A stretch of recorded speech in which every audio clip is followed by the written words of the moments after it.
মঞ্চে উপবিষ্ট প্রধান সাহেবরা এবং পঞ্চায়েত সমিতির মাননীয় সদস্য এবং এলাকাবাসী সবাইকে রূপাচড়া গ্রাম পঞ্চায়েতের পক্ষ থেকে শ্রদ্ধা এবং অভিনন্দন জ্ঞাপন করছি। আজকে আমরা রূপাচড়া গ্রাম পঞ্চায়েতের কার্যালয়ে জাতীয় পঞ্চায়েত রাজ দিবস উপলক্ষে আমরা সবাই একত্রিত হয়েছি। আমি আবার পুনরায় পঞ্চায়েতের পক্ষ থেকে অভিনন্দন জ্ঞাপন করতেছি। আমি আপনাদের সামনে জাতীয় পঞ্চায়েত রাজ দিবসের যে ব্যাখ্যা ওইটা আমি আপনাদের সামনে উপস্থাপন করছি। প্রতি বছর 24শে এপ্রিল জাতীয় পঞ্চায়েতি রাজ দিবস পালন করা হয়, যা 1992 সালের সংবিধানের 73তম সংশোধনী আইন প্রণয়নের স্মরণে উৎসর্গ করা হয়। এই আইনটির মাধ্যমে পঞ্চায়েতি রাজ প্রতিষ্ঠানগুলিকে ভারতের তৃতীয় স্তরের গণতান্ত্রিক শাসন ব্যবস্থা রূপে প্রাতিষ্ঠানিককরণ করা হয়। এবছর 2026 সালে জাতীয় পঞ্চায়েতি রাজ দিবসের উপলক্ষে মাননীয় প্রধানমন্ত্রী শ্রী নরেন্দ্র মোদীজি দেশের সকল নির্বাচিত প্রতিনিধি এবং পঞ্চায়েতি রাজ প্রতিষ্ঠানের কর্মকর্তা কর্মচারীদের উদ্দেশ্যে একটি বিশেষ বার্তা প্রেরণ করেছেন।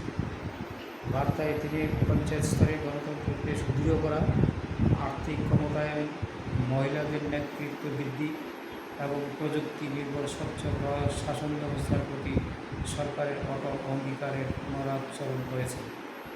মাননীয় প্রধানমন্ত্রী গ্রামীণ স্থানীয় সংস্থাগুলির জন্য সুরশর্ত কমিশনের প্রস্তাব অনুযায়ী 4.25 লক্ষ কোটি টাকা বরাদ্দ করার কথা উল্লেখ করেছে, যা পঞ্চায়েত শর্ত কমিশনের তুলনায় 84% বেশি।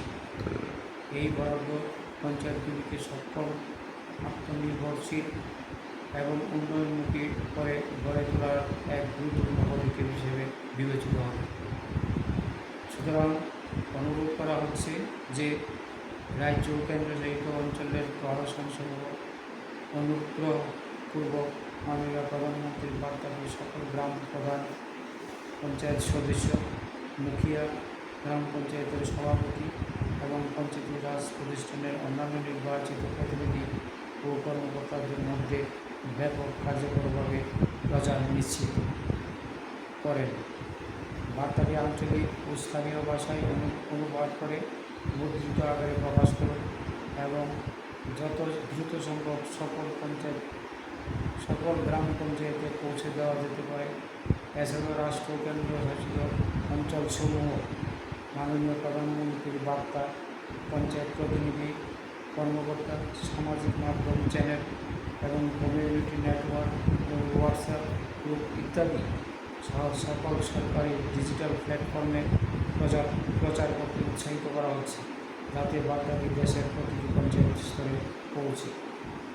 এছাড়াও অনুরোধ করা হচ্ছে যে জাতীয় পঞ্চায়েতি রাজ দিবস 2026 সাল উপলক্ষে সকল স্তরের পঞ্চায়েতি রাজ প্রতিষ্ঠানের অংশগ্রহণে উপযুক্ত কর্মসূচি গ্রহণ করুন, যাতে কৃতিত্ববান পঞ্চায়েতগুলিকে সম্মানিত করা হয় এবং বিকশিত ভারত গড়ার লক্ষ্যে শক্তিশালী, আত্মনির্ভরশীল, জবাবদিহিমূলক স্থানীয় শাসন ব্যবস্থা গড়ে তোলার অঙ্গীকার আরও সুদৃঢ় হয়।